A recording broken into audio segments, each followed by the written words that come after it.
अभी सबसे पहले आप अपना एक परिचय दीजिए ताकि लोगों को पता चले कि भी महाराज कहाँ से हो, आप यहाँ सूरतगढ़ में किस उद्देश्य से आए हो।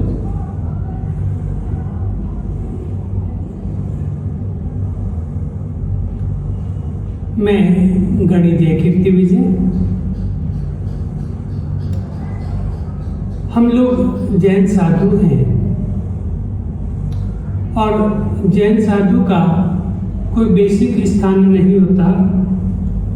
वे चातुर्मास काल में जहाँ समाज हमको बुलाता है वहाँ पर 4 महीने ठहरते हैं। उसके बाद 8 महीने हमारा विहार चलता रहता है। हम पद यात्रा करते रहते हैं। हम किसी भी वाहन का प्रयोग नहीं करते हैं। जो भी कहीं पर भी जाना हो हम पद यात्रा करते हुए ही जाते हैं। बाकी हम जो संत हैं, मेरी जन्मभूमि तो बीकानेर की ही है और हमारे पूज्य गुरुदेव भोले बाबा आचार्य श्री जयानंद सूर्य जी महाराज, जिनका मैं शिष्य हूँ, उनके साथ मैं रहता हूँ और उनकी जन्मभूमि दिल्ली है। और दूसरा है कि आप सूरतगढ़ पधारे हो, तो सूरतगढ़ में आपका मैक्सिमम मत है कि यहाँ तप मार्ग में लोगों को प्रेरित करने के लिए या उनको तपस्वी बनने के लिए प्रेरित करने के लिए आप क्या कुछ ये उनका आपका उद्देश्य है, या यहाँ लोगों को क्या किस पर्पज से आप उनको प्रेरित करते हैं, किस हिसाब से प्रेरित करते हो ताकि लोग तप मार्ग में चले। हमारा ऐसी कोई उद्देश्य कुछ भी नहीं है। हम कोई उद्देश्य लेकर नहीं आए, लेकिन जैन धर्म हमें परमात्मा महावीर ने प्रत्येक मनुष्य को 4 प्रकार की संज्ञाएं बताई गई। आहार संज्ञा, भय संज्ञा, मैथुन संज्ञा, परिग्रह संज्ञा। ये 4 प्रकार की संज्ञाओं से प्रत्येक व्यक्ति घिरा रहता है। खाने को चाहिए, जब तक आहार होगा तो वह आहार संज्ञा पूर्ण कैसे करेगा। अच्छा खाना, माल मिष्ठान इत्यादि खाना, यह करने के लिए वह पैसा कमाएगा। जब उसके पास पैसा होगा तो ही अच्छा सब खाना खा पाएगा। तो पैसा कमाने के लिए अनेक तरह के झूठ बोलना इत्यादि सारी चीजें अपनानी ही पड़ती है। ज्यादा पैसा कमाने के लिए सब कुछ करना पड़ता है। तो वह परिग्रह संग्रह वृत्ति उनकी बढ़ जाएगी। फिर संग्रह वृत्ति बढ़ी तो फिर पैसे को इकट्ठा हो गया। अब पैसा इकट्ठा है, कोई मेरा पैसा चुरा न ले, यह भय हमेशा बना रहता है। तो भय संज्ञा भी हो गई। फिर मैथुन संज्ञा, यानी कि जब अच्छा खाएंगे पिएंगे तो हर तरह का ऐश आराम इत्यादि की जिंदगी जीना प्रारंभ कर देता है। और इन सब के पीछे कारण है तो आहार संज्ञा। तो आहार संज्ञा को अगर व्यक्ति कंट्रोल रखेगा, व्यक्ति नियंत्रण में रखेगा, तो हर तरह की, चाहे भय संज्ञा हो, चाहे परिग्रह संज्ञा हो, चाहे मैथुन संज्ञा हो, उन सब के ऊपर कंट्रोल बना रहेगा, नियंत्रण बना रहेगा। तो इसी कंट्रोल को रखने के लिए जैन धर्म में केवल हम ही नहीं, कहीं पर भी चातुर्मास काल में 4 महीने संत रुकते हैं। तो वहां पर हर तरह की तपस्या, आराधना, साधना, उपासना कराने का हमारा प्रयास रहता है। हम उनको कहते हैं कि इस तरह से तप करेंगे तो हमारी आहार संज्ञा पर नियंत्रण होगा।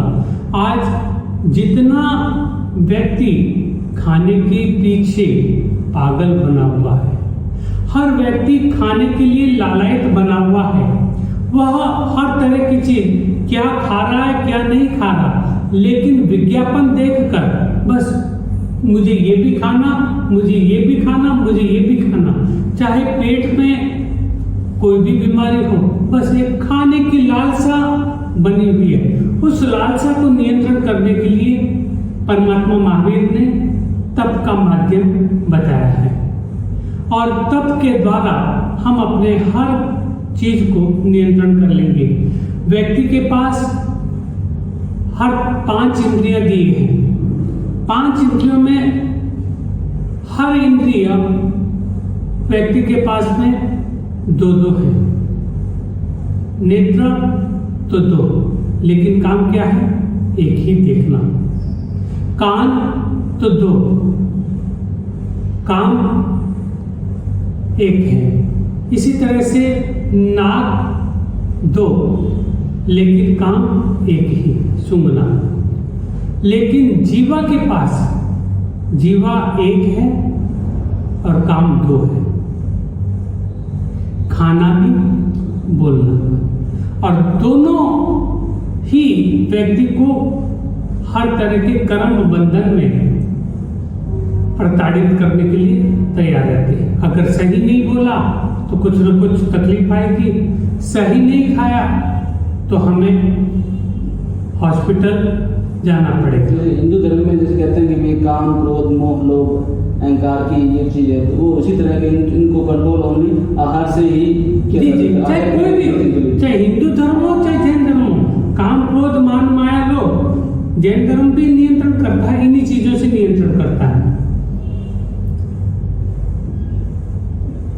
इसके अलावा मैं था कि जो बच्चे जो ये अभी तपस्या ये तप कर रहे हैं, उपवास वगैरह रख रहे हैं, तो इनको इतनी सारी ऊर्जा और मतलब ये सब कहाँ से मिल रही है? हाँ, जैसे नॉर्मल बच्चे कहते हैं कि मैं पूरे जल पर ही जीवन जीते हैं, ये जितने दिन रहते हैं, तो जल का भी उनका नियम होता है कि पूरे दिन सूर्यास्त से सूर्य उदय तक ही ले सकते हैं, उनका अदर नहीं ले सकते उनका।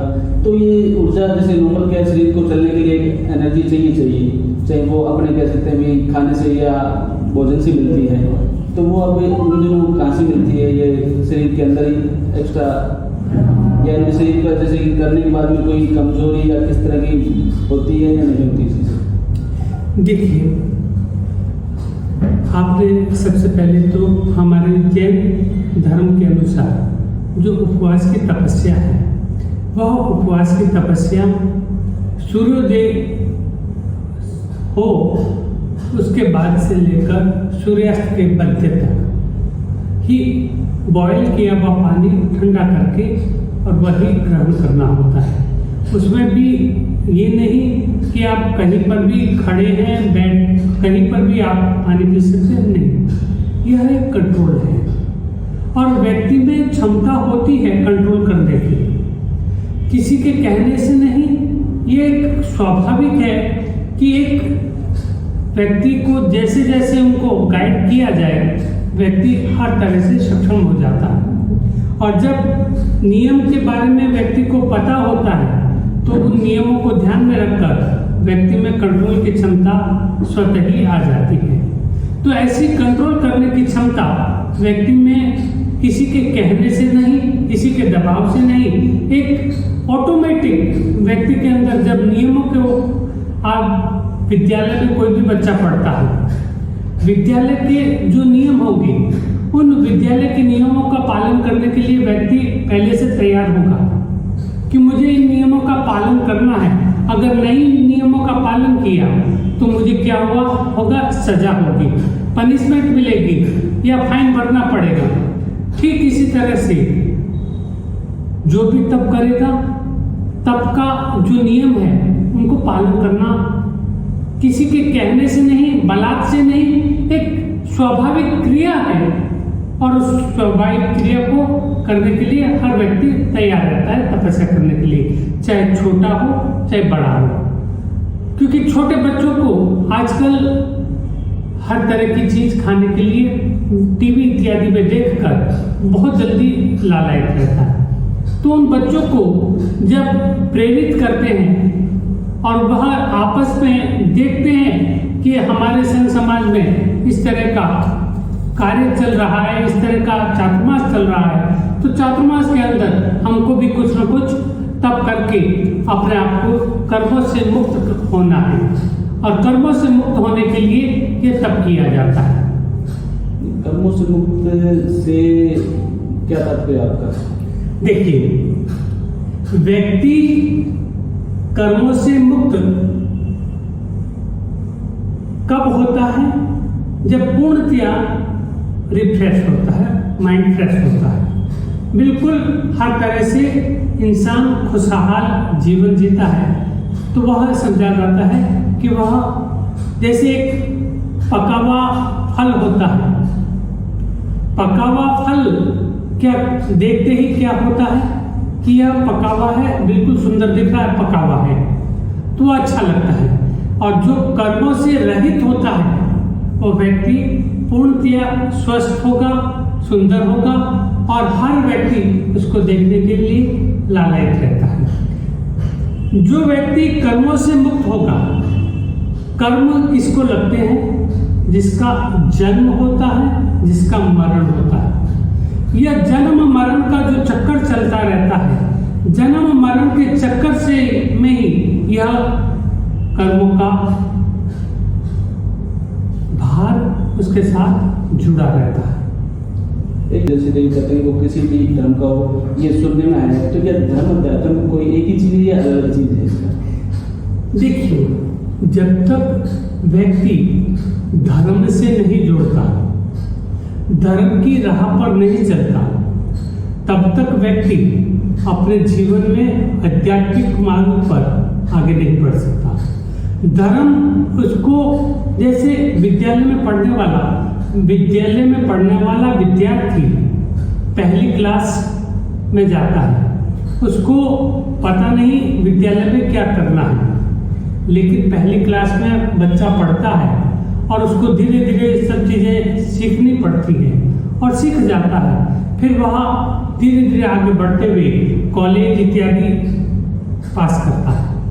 ठीक इसी तरह से हर व्यक्ति को आध्यात्मिक मार्ग से जुड़ने के लिए यह धर्म का सहारा लेकर धीरे धीरे उत्तरोत्तर प्रगति करता हुआ आध्यात्मिक मार्ग की ओर अग्रसर होगा, और आध्यात्मिक मार्ग की ओर अग्रसर होने पर ही व्यक्ति अपने जीवन को पूर्णता प्रदान कर पाता है।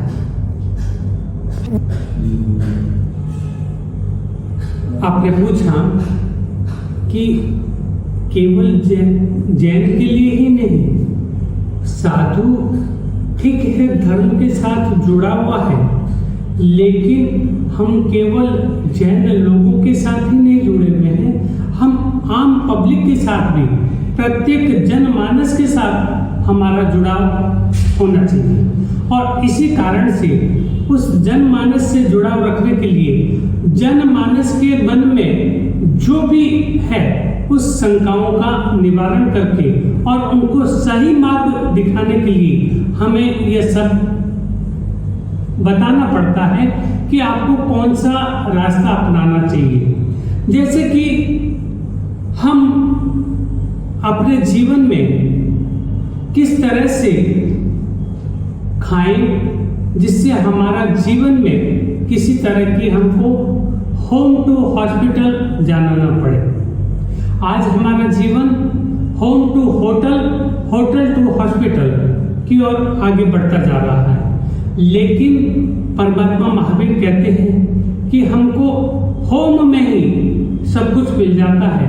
अगर हम होटल, जिसका नाम ही हो सके तो टल, अगर हम जितना होटल से टले रहेंगे, जितना होटल से दूर रहेंगे, उतना ही हम हॉस्पिटल के पास नहीं जा पाएंगे। तो हम अपने जीवन में इन सब नियमों का पालन करके, जो हमारे बेसिक सिद्धांत है, बेसिक नियम है, जो अपनाकर हम अपने जीवन में प्रगति कर पाएंगे। जैन मानस या जनमानस कोई भी हो, जनमानस भी कहाँ से बनता है? जैन मानस और जनमानस दोनों में कोई फर्क नहीं है, आखिर है तो प्रत्येक व्यक्ति जन ही। और जन के साथ में जब दो डंडे लग जाते हैं तो वह जैन बन जाता है। वे दो डंडे कौन से हैं? एक अहिंसा का डंडा है, जो जैन के ऊपर दो डंडे लगे हैं उसमें एक अहिंसा का डंडा है, एक व्यक्ति का सादा जीवन उच्च विचार का डंडा है।